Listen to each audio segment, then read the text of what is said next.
Hello વિદ્યાર્થી મિત્રો, આજના લેક્ચરમાં ચેપ્ટર 1ના જે એક્ઝામ્પલ છે, એનસીઆરટીના એક્ઝામ્પલ ઉદાહરણો જે એ આપણે ડિસ્કશન કરવાના છે. તો સૌપ્રથમ આપણે જોઈએ કે પેલો જે એક્ઝામ્પલ કે જે સંપર્ક વિના જે વિદ્યુતભારનું પ્રેરણ કેવી રીતે કરી શકાય એમની એક થિયરી આગળ પણ એ લેક્ચરની અંદર અમે ડિસ્કશન કરેલી હતી કે બંને એક એક્ઝામ્પલ અને થિયરી બંનેની ડિસ્કશન આપણે કરી ગયા. ફરી પાછી અહીંયા આપણે થોડું રિવિઝન આપી દઈએ કે એક ગોળા વડે ધાતુના ગોળા ઉપર કેવી રીતે વિદ્યુતભારનું પ્રેરણ કરી શકાય. તો એમના માટે જનરલી મેથડ છે કોઈ એક પ્લાસ્ટિકનો કે કોઈ વિદ્યુતભારિત સળિયો હોય એ વિદ્યુતભારિત સળિયાને જે ફિગર એની અંદર આપણે દર્શાવ્યા મુજબ એ પ્રમાણે ગોળાની નજીક લઈ આવવામાં આવે. ગોળાની નજીક લઈ આવવાનો છે, એના સંપર્કમાં લઈ આવવાનો નથી, બરાબર. તો વિદ્યુતભારિત જે ઋણ વિદ્યુતભારિત સળિયો છે એ ઋણ વિદ્યુતભારિત સળિયો ની નજીકમાં ગોળાની બાજુ તરફ એક એનાથી વિરુદ્ધ દિશાનો એટલે કે નેગેટિવ વિદ્યુતભાર ધરાવતો છે, તો પોઝિટિવ વિદ્યુતભાર ધરાવતો બધા જ વિદ્યુતભારો ગોળા તરના એ છેડા તરફ જમા થશે અને બીજા છેડા તરફ નેગેટિવ વિદ્યુતભારો કે જે અપાકર્ષણના કારણે વિરુદ્ધ છેડા તરફ જમા થાય છે અને જેને ત્યાં ગ્રાઉન્ડ કરવાથી એ બધો જ ઋણ વિદ્યુતભાર જમીનમાં અર્થ થઈ જશે, ગ્રાઉન્ડ થઈ જશે. અને પછીથી આપણે સળિયાને દૂર કરવામાં, કનેક્શન પણ દૂર કરવાનું છે અને સળિયાને પણ દૂર કરવામાં આવે તો વિદ્યુતભાર એમની ઉપર વિતરિત થાય છે. આ પ્રકારનો એક્ઝામ્પલ આગળ આપણે મેં જોયેલું છે કે બે પ્રકાર, એક સંપર્ક દ્વારા અને સંપર્ક વગર. એમાં સંપર્ક વગરની અંદર બે મેથડો છે, એક બે ગોળા વડે વિદ્યુતભારનું પ્રેરણ અને એક ગોળા વડે. તો બે ગોળા વડે વિદ્યુતભારનું પ્રેરણ એ આગળ આપણે થિયરી ભણી ગયા. આ જે એક્ઝામ્પલ એ એક ગોળા વડે વિદ્યુતભારનું પ્રેરણ છે. અહીંયા ફિગર દ્વારા આપણે જોઈએ કે જે ફિગર એની અંદર એક વિદ્યુતભાર રહિત ગોળો છે અને એની નજીકમાં પ્લાસ્ટિકના રોડને લઈ આવ્યા તો પોઝિટિવ વિદ્યુતભાર એના તરફ આકર્ષણના કારણે બધો જમા થયો અને નેગેટિવ વિદ્યુતભાર બધો ગ્રાઉન્ડ થઈ ગયો છે. ત્યારબાદ જે બી ફિગરની અંદર એ પ્રમાણે લઈ આવ્યા છે, સી ફિગરમાં બધો ગ્રાઉન્ડ થયો છે અને ડી ફિગરની અંદર જે એ કનેક્શન પાછું દૂર કરવામાં આવે અને પછી પ્લાસ્ટિકના રોડને પણ દૂર લઈ જવામાં આવે તો બધા જ ગોળા ઉપર, સમગ્ર ગોળા ઉપર પોઝિટિવ વિદ્યુતભાર જમા થાય છે. આવી રીતે આપણે વિદ્યુતભારનું પ્રેરણ કરી શકાય સિંગલ ગોળા વડે, કે જે આગળ પણ ઓલરેડી ડિસ્કશન કરી ગયા છીએ આપણે. હવે અહીંયા 1.2 એક પદાર્થમાંથી બીજા પદાર્થમાં દર સેકન્ડે 10⁹ ઇલેક્ટ્રોન જતા હોય તો બીજા પદાર્થ પર 1 કુલમ વિદ્યુતભાર થવા માટે કેટલો સમય લાગશે? સમય અહીંયા આપણે મેળવવાનો છે. પણ કેટલો વિદ્યુતભાર જમા થાય છે બીજા ગોળા ઉપર? તો કે બીજા કોઈ પદાર્થ ઉપર 1 કુલમ જેટલો વિદ્યુતભાર જમા થાય એના માટે કેટલો સમય લાગે છે? તો એક ગોળા ઉપરથી બીજા ગોળા, એક પદાર્થ ઉપરથી બીજા ગોળા ઉપર ઇલેક્ટ્રોન જાય છે, બરાબર છે? ઇલેક્ટ્રોન જાય છે અને કેટલા ઇલેક્ટ્રોન જાય? તો કે દર સેકન્ડની અંદર 10⁹ ઇલેક્ટ્રોન જાય છે. તો એની સંખ્યા આપણને આપેલી છે. તો દર સેકન્ડમાં કેટલો વિદ્યુતભાર જાય એ આપણે નક્કી કરી છે. અહીંયા આપણે સોલ્યુશન જોઈએ તો પહેલાં આ બાબત આપણને આપેલી છે કે ઇલેક્ટ્રોનનો વિદ્યુતભાર જે આપણને ખ્યાલ છે, મૂળભૂત વિદ્યુતભાર 1.6 × 10⁻19. હવે 1 સેકન્ડની અંદર જમા થતો ઇલેક્ટ્રોનની સંખ્યા કેટલી છે? તો કે 10⁹. તો 1 સેકન્ડમાં જમા થતો વિદ્યુતભાર કેટલો થશે? આ ઇલેક્ટ્રોન છે, તો વિદ્યુતભાર નક્કી કરવો હોય તો ઇલેક્ટ્રોનના વિદ્યુતભાર વડે ગુણવા પડશે, કારણ કે એક ઇલેક્ટ્રોનનો વિદ્યુતભાર 1.6 × 10⁻19 છે અને કેટલા એવા ઇલેક્ટ્રોન એક સેકન્ડમાં જાય છે? તો કે 10⁹ જેટલા ઇલેક્ટ્રોન જમા થતા હોય બીજા પદાર્થ ઉપર. તો કુલ વિદ્યુતભાર આપણને કેટલો મળશે એક સેકન્ડની અંદર? તો કે એક સેકન્ડમાં 1.6 × 10⁻10 કુલમ જેટલો વિદ્યુતભાર જમા રહેશે, બીજા પદાર્થ ઉપર જમા થશે. હવે આ આપણો ટાર્ગેટ છે ક્યાં સુધી પહોંચવાનું? તો કે 1 કુલમ સુધી પહોંચવાનું છે. એના માટે કેટલો? એક સેકન્ડ આટલો વિદ્યુતભાર જે 1.6 ગુણ્યા 10⁻10 કુલમ વિદ્યુતભાર જમા થવા માટે સમય કેટલો લાગે તો કે 1 સેકન્ડનો. તો હવે એવી રીતે આપણે એક કન્ડિશન મૂકીએ કે 1.6 ગુણ્યા 10⁻10 કુલમ વિદ્યુતભાર જમા થવા માટે સમય 1 સેકન્ડનો લાગે. તો 1 કુલમ વિદ્યુતભાર આપણને પૂછેલું છે કે 1 કુલમ વિદ્યુતભાર જમા થવા માટે કેટલો સમય લાગશે. તો એ આપણે કન્ડિશન મૂકીએ તો 1 ગુણ્યા 1 ડિવાઈડ બાય 1.6 ગુણ્યા 10⁻10. તો એ સાદુરૂપ આપતા આપણે 0.625 ગુણ્યા 10�10 સેકન્ડ મળે છે. હવે આપણે આ સેકન્ડની અંદર છે 6.25 ગુણ્યા 10⁹ સેકન્ડ થશે. હવે એને યરમાં કન્વર્ટ કરી શકીએ. તો અહીંયા જોઈ શકો કે યરમાં મેં કન્વર્ટ કરેલા છે કે 6.25 ગુણ્યા 10⁹ એ સેકન્ડની અંદર છે. તો એને યરમાં કન્વર્ટ કરવા માટે સૌપ્રથમ દિવસોમાં કન્વર્ટ કરવા હોય તો એક વર્ષની અંદર 365 દિવસ છે. 365 વડે ડિવાઈડ બાય આપો તો એ દિવસોની અંદર કન્વર્ટ થશે. પછી કલાકમાં કન્વર્ટ કરવા હોય તો ફરી પાછા 24 વડે ડિવાઈડ કરો, કારણ કે 24 કલાક હોય છે એક દિવસમાં. અને એક કલાકની અંદર કેટલી સેકન્ડ હોય તો કે 3600 સેકન્ડ હોય. તો એ પ્રમાણે એ ડિવાઈડ બાય કરવાથી આપણે જે સમય છે એ યરની અંદર કન્વર્ટ થઈ જશે. તો એ બધું કેલ્ક્યુલેશન કરતાં આપણે 1.9818 ઇન્ટુ 10⁻7 ઇન્ટુ 10⁻+9. તો એ બધું કેલ્ક્યુલેશનથી આપણે 1.98 ગુણ્યા 10⁻2 તો 198 યર જેટલો સમય લાગશે. બરાબર છે કુલ ટોટલ. કે ત્યારે આટલા સમયની અંદર આપણે 1 કુલમ વિદ્યુતભાર બીજા પદાર્થ ઉપર જમા થશે. ઉદાહરણ 1.3. એક પ્યાલામાં પાણીમાં એક પ્યાલા પાણી છે, એમની અંદર કેટલા ધન વિદ્યુતભાર અને ઋણ વિદ્યુતભારો હશે. એક પ્યાલાની અંદર આપણે વિદ્યુતભારની ગણતરી કરવાની છે. તો હવે પ્યાલો કીધેલો છે તો પ્યાલાની અંદર જનરલી 250 ગ્રામ જેટલો એનું વેઇટ દળ હોઈ શકે. બરાબર છે. તો 250 ગ્રામ દળ લઈએ આપણે કે પ્યાલા, ધારો કે પાણી પ્યાલામાં પાણી ભરેલું છે, એમનું દળ 250 ગ્રામ છે. પાણીનો અણુભાર પણ આપણને ખ્યાલ છે કે 18 હોય. અણુભારનો મિનિંગ કે એમની અંદર 1 મોલ પાણી હોય તો એમાં 18 ગ્રામ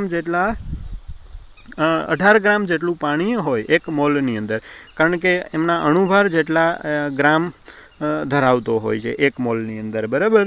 તો 1 મોલની અંદર અણુની સંખ્યા પણ એવોગેડ્રો અંક જેટલો હોય, એટલે 6.022 ગુણ્યા 10⁻23 જેટલા અણુઓ 1 મોલની અંદર હોય અને 1 મોલની અંદર 18 ગ્રામ હોય. તો હવે અહીંયા એમ કહી શકાય કે 18 ગ્રામની અંદર કેટલા અણુઓ હોય પાણીના, તો કે 6.022 ગુણ્યા 10⁻23.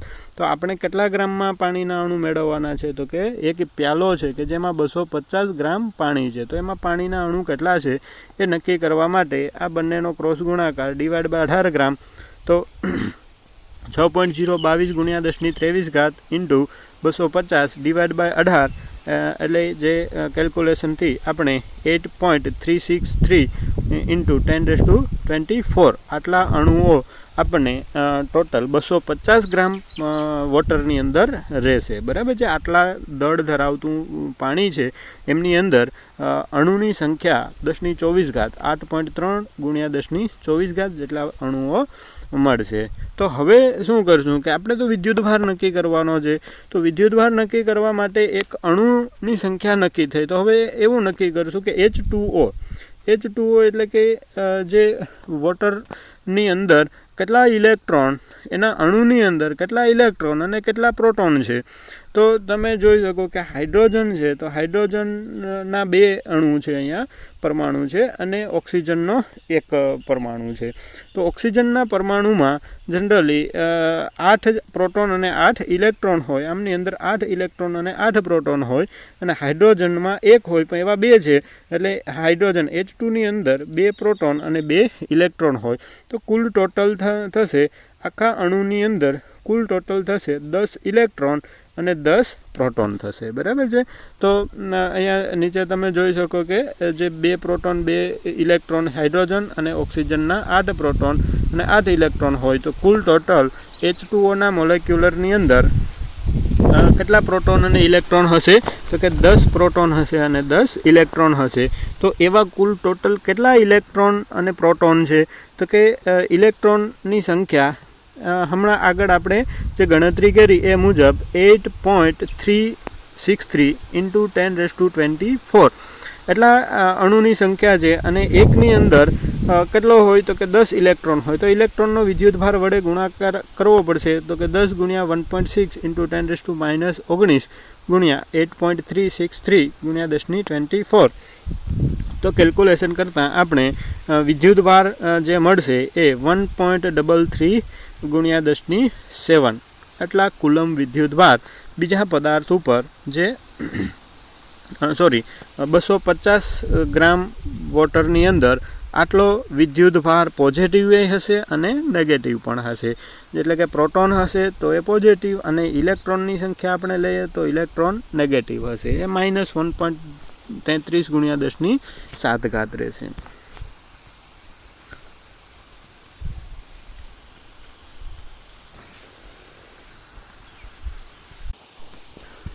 ઉદાહરણ 1.4 બે બિંદુવત વિદ્યુતભારો વચ્ચેના સ્થિત વિદ્યુતબળ માટેનો કુલમનો નિયમ અને બે સ્થિત બિંદુવત દળ વચ્ચેના ગુરુત્વાબળ માટેનો ન્યૂટનનો નિયમ એ બંનેનો આધાર વિદ્યુતભારો દળ વચ્ચેના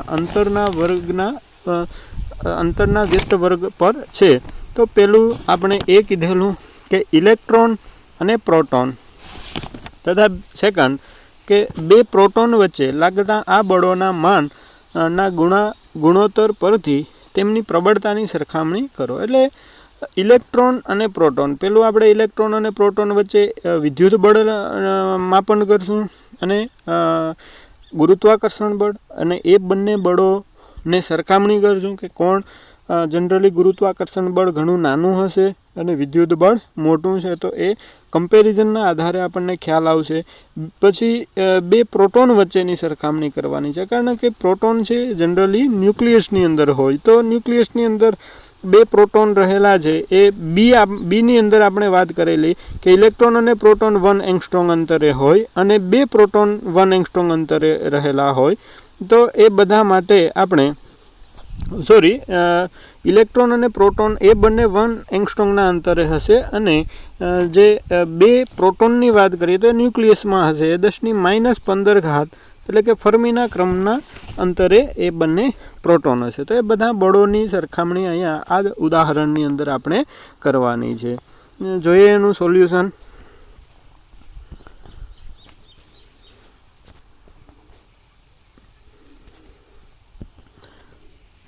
સૌપ્રથમ આપણે જે પ્રોટોન અને ઇલેક્ટ્રોન વચ્ચેના વિદ્યુત બળની વાત કરશું. તો પેલું કે આર અંતરે રહેલા હોય એવા ઇલેક્ટ્રોન અને પ્રોટોન એ બંને વચ્ચે લાગતું વિદ્યુત બળ, તો એ સમીકરણ મુજબ Fe = 1/4πε0 -E + E બંનેનો ગુણાકાર, કારણ કે -E ઇલેક્ટ્રોનનો વિદ્યુતભાર અને +E પ્રોટોનનો વિદ્યુતભાર /r² બંને વચ્ચેનું અંતર. તો Fe ઇલેક્ટ્રિક ફોર્સ કેટલું થશે? તો કે -1/4πε0 E² /r². આ ઇક્વેશન 1 આપણે આપી દઈએ. હવે એ બંને વચ્ચે લાગતું જે ગુરુત્વાકર્ષણ બળ છે એમના માટેનો ન્યૂટનનો નિયમ લાગુ પાડીએ. તો એ આર અંતરે જ રહેલા બે ઇલેક્ટ્રોન અને પ્રોટોન વચ્ચે લાગતું ગુરુત્વાકર્ષણ બળ કે જે એ પણ આકર્ષણ પ્રકારનું બળ હશે. અહીંયા પણ આ એક આકર્ષણ પ્રકારનું જ બળ છે કે જે નેગેટિવ નિશાની દર્શાવે કે જે આકર્ષણ પ્રકારનું જ બળ છે. આપણે તો જનરલી મૂલ્યોની સરખામણી કરવાની છે, આકર્ષણ કે અપાકર્ષણ બળને ઉલ્લેખ કરવાનો નથી, પણ મૂલ્યની જ આપણે સરખામણી કરવાની છે કે ક્યુ બળ કોના કરતાં કેટલા ગણું વધારે છે. તો એ ન્યૂટનનો નિયમ, ગુરુત્વાકર્ષણ માટેનો ન્યૂટનનો નિયમ છે એ એવું કહે છે કે બંને વિદ્યુતભારો બંને દળોના સમપ્રમાણમાં, ગુણાકારના સમપ્રમાણમાં અને અંતરના વર્ગના વ્યસ્ત પ્રમાણમાં.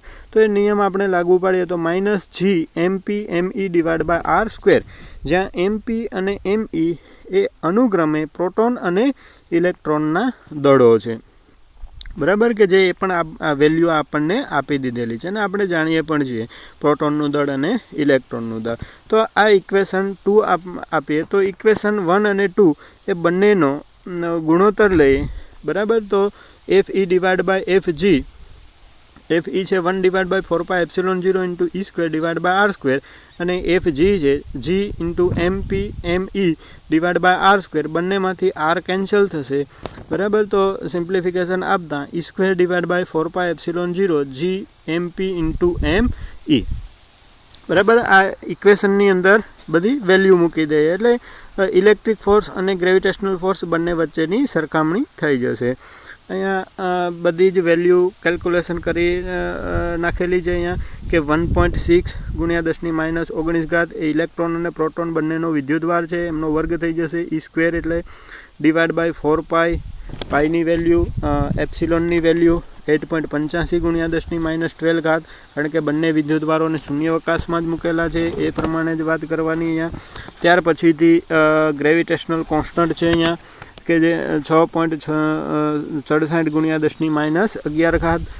ત્યાર પછીથી પ્રોટોનનું માસ છે 1.67 ગુણ્યા 10⁻27 અને ઇલેક્ટ્રોનનું માસ 9.11 ગુણ્યા 10⁻31 કે જે ઓલરેડી આપણે રકમમાં આપેલા જ છે. બરાબર, તો એ બધાનું કેલ્ક્યુલેશન કરતાં આપણને ફાઇનલ આન્સર જે આવે છે એ 2.26 ઇન્ટુ 10⁻39.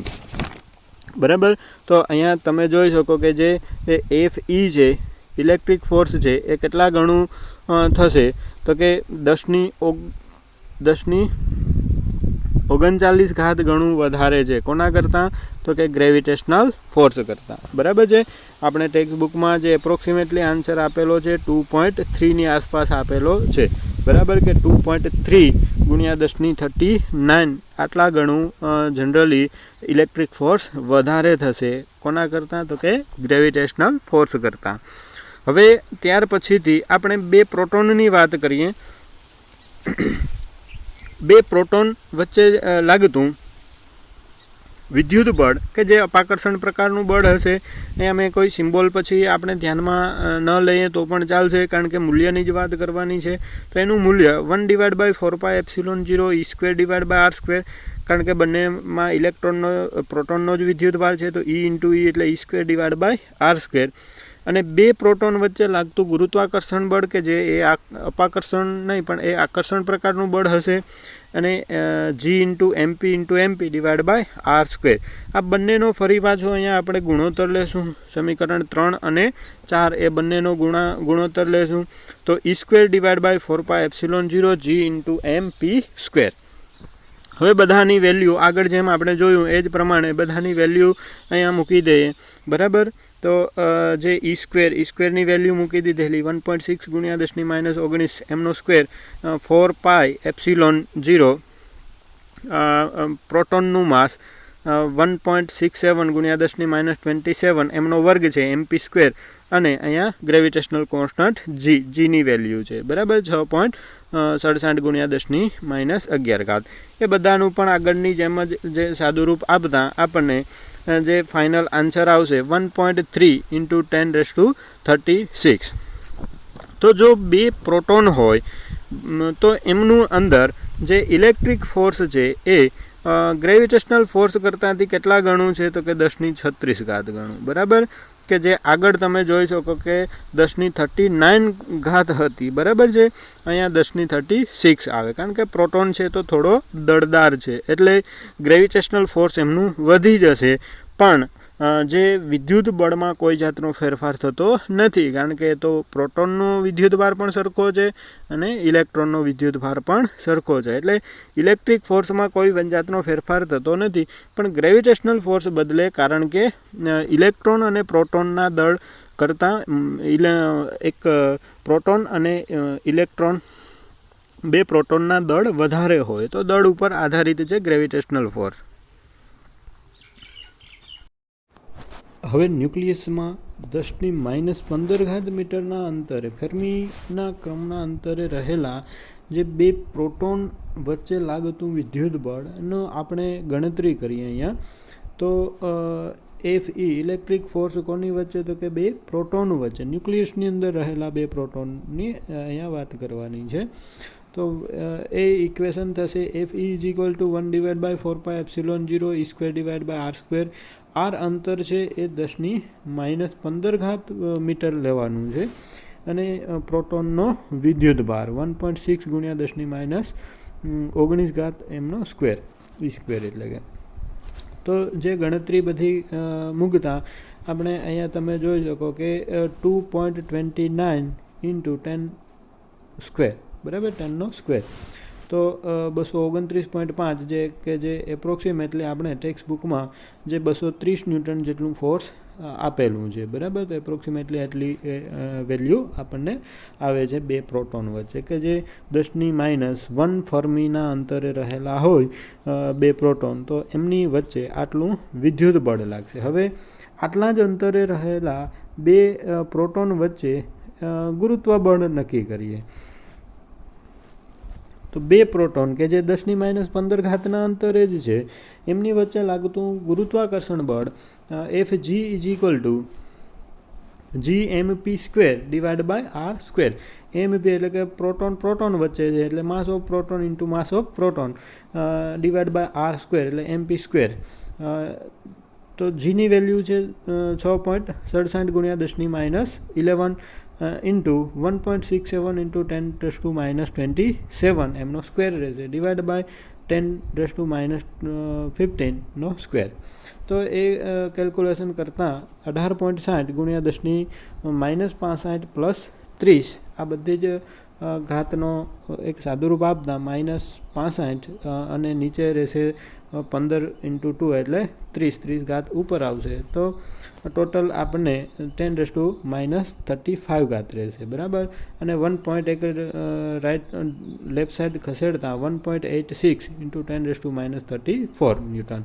તો એ એપ્રોક્સિમેટલી આપણે ટેક્સ્ટ બુકમાં આન્સર આપેલો છે કે જે 1.9 × 10⁻34 ન્યૂટન જેટલું ગ્રેવિટેશનલ ફોર્સ લાગે છે. હવે તમે અહીંયા જોઈ શકો કે ઇલેક્ટ્રિક ફોર્સ 230 ન્યૂટન છે, જ્યારે ગ્રેવિટેશનલ ફોર્સ 1.9 × 10⁻34 છે. તો ઘણું બધું અવગણી શકાય તેટલું નાનું છે એ Fg, બરાબર, અને ઇલેક્ટ્રિક ફોર્સ છે એ ઘણું વધારે છે. ત્યાર પછીથી જે બી આપણે આપેલો છે કે 1 એંગસ્ટ્રોમના અંતરે જો બે ઇલેક્ટ્રોન અને પ્રોટોન રહેલા હોય તો એમની વચ્ચેનું એક વિદ્યુત બળની ગણતરી સેમ બધી વેલ્યુ આપણે 1/4πε0 × E² ડિવાઇડ બાય R² ઇક્વેશનમાં મૂકતા આન્સર આવશે આપણને 2.3 × 10⁻8 ન્યૂટન, બરાબર છે. બધી જ વેલ્યુ ε0 E² એટલે કે ઇલેક્ટ્રોન અને પ્રોટોન બંનેના વિદ્યુતભારો સરખા જ છે. તો E² ડિવાઇડ બાય R કેટલા અંતરે છે, તો કે 1 એંગસ્ટ્રોમના અંતરે છે. તો એ 1 એંગસ્ટ્રોમનો સ્ક્વેર થઈ જશે, બરાબર. તો એ બધું જ એક કેલ્ક્યુલેશન કરતાં આપણે 2.3 × 10⁻8 ન્યૂટન મળશે. હવે એમનો પ્રવેગની વાત કરેલી છે. બી જે આપણે કીધું છે કે જો ઇલેક્ટ્રોન અને પ્રોટોન એ 1 એંગસ્ટ્રોમના અંતરે રહેલા હોય તો એ વિદ્યુત બળના કારણે પ્રોટોનનો પ્રવેગ અને ઇલેક્ટ્રોનનો પ્રવેગ, બરાબર છે, આ બંનેના પ્રવેગ આપણને નક્કી કરવાના છે. તો પહેલાં 1 બાય 1 આપણે પ્રવેગ લઈએ. તો ન્યૂટનના ગતિના બીજા નિયમ મુજબ પ્રવેગી બળ F ઇઝ ઇક્વલ ટુ શું થશે, તો કે ma. આપણે જાણીએ છીએ કે જો બળ F કોઈ પણ પાર્ટિકલ ઉપર બળ F લાગતું હોય તો એનો પ્રવેગ a જેટલો ઉદ્ભવતો હોય, બરાબર. તો એનું ઇક્વેશન થશે ma. તો પ્રવેગ a is equal to F divide by m. હવે m જ્યારે આપણે ઇલેક્ટ્રોનનો પ્રવેગ લેતા હોય ત્યારે ફોર્સ ડિવાઇડ બાય ઇલેક્ટ્રોનનું માસ લેવું પડશે, અને પ્રોટોનનો પ્રવેગ લેતા હોય ત્યારે પ્રોટોનનું માસ અહીંયા લેવું પડશે, બરાબર. તો પહેલાં આપણે ઇલેક્ટ્રોનનો પ્રવેગ લઈએ. તો ઇલેક્ટ્રોનનો પ્રવેગ ઇઝ ઇક્વલ ટુ જે ઇલેક્ટ્રિક ફોર્સ છે ડિવાઇડ બાય m એટલે કે માસ ઓફ ઇલેક્ટ્રોન. તો 2.3 × 10⁻8 ડિવાઇડ બાય 9.11 × 10⁻31. તો એમનું કેલ્ક્યુલેશન કરતાં ઇલેક્ટ્રોનનો પ્રવેગ 0.2524 × 10⁻23 એટલે 1 પોઈન્ટ ખસેડીએ રાઈટ સાઈડ તો 2.5 ઇન્ટુ 10⁻22 મીટર પર સેકન્ડ ઘણો બધો ઊંચો પ્રવેગ મળે. અહીંયા તમે જોઈ શકો કે 10⁻22ના ક્રમનો મળશે પ્રવેગ. ઘણો ઊંચો પ્રવેગ ઉત્પન્ન થશે કારણ કે ઇલેક્ટ્રોન છે એ હલકો પાર્ટિકલ છે. તો એ હલકો પાર્ટિકલ હોય તો એમની અંદર પ્રવેગ વધારે ઉદ્ભવતું હોય. તો આ મૂલ્ય એ ગુરુત્વ પ્રવેગના મૂલ્યની સરખામણી કરીએ તો એ ઘણું બધું નાનું છે. એટલે કે જે ગુરુત્વ ક્ષેત્ર છે એ અવગણી શકાય તેટલું નાનું છે. બરાબર છે. અને વિદ્યુત બળ છે, વિદ્યુત ક્ષેત્ર હશે, વિદ્યુત બળ છે એ ઘણું બધું વધારે છે. એની કમ્પેરિઝનમાં એક ગુરુત્વ ક્ષેત્ર છે એને અવગણી શકાય એટલું નાનું છે. હવે પ્રોટોનનો પ્રવેગ આપણે મેળવીએ તો AP F/mp mass of proton અહીંયા લેવાનું છે. તો પ્રોટોનનું માસ કેટલું છે 1.67 ઇન્ટુ 10⁻27 kg. તો એને બળ ડિવાઈડ બાય કરીએ અને કેલ્ક્યુલેશન કરતાં જે પ્રોટોનનું પ્રવેગ છે એ 1.37 ઇન્ટુ 10⁻19. બરાબર. તો જે એપ્રોક્સિમેટલી આપણે ટેક્સ્ટ બુકમાં આન્સર 1.4 આપી દીધેલો છે. 1.4 ઇન્ટુ 10⁻19 મીટર પર સેકન્ડ સ્ક્વેર. તમે જોઈ શકો કે પ્રોટોનનો પ્રવેગ છે એ જનરલી ગ્રેટર ધેન છે અને ઇલેક્ટ્રોનનો પ્રવેગ છે એ ઓછો છે કારણ કે પ્રોટોન થોડો વધારે દળ ધરાવતો છે. એમનું દળ છે એ વધારે છે જ્યારે ઇલેક્ટ્રોનનું દળ ઓછું છે. તો બંને ઉપર બળ તો સરખું જ લાગે છે કારણ કે એ તો ન્યૂટનના ગતિના ત્રીજા નિયમ મુજબ આઘાત અને પ્રત્યાઘાત બંને વિદ્યુત ભારો ઉપર સમાન મૂલ્યનું જ બળ લાગતું હોય. તો જે પ્રોટોન છે એ અને ઇલેક્ટ્રોન છે તો પ્રોટોન ઓછા પ્રવેગથી ગતિ કરશે જ્યારે ઇલેક્ટ્રોન વધારે પ્રવેગી ગતિ કરશે.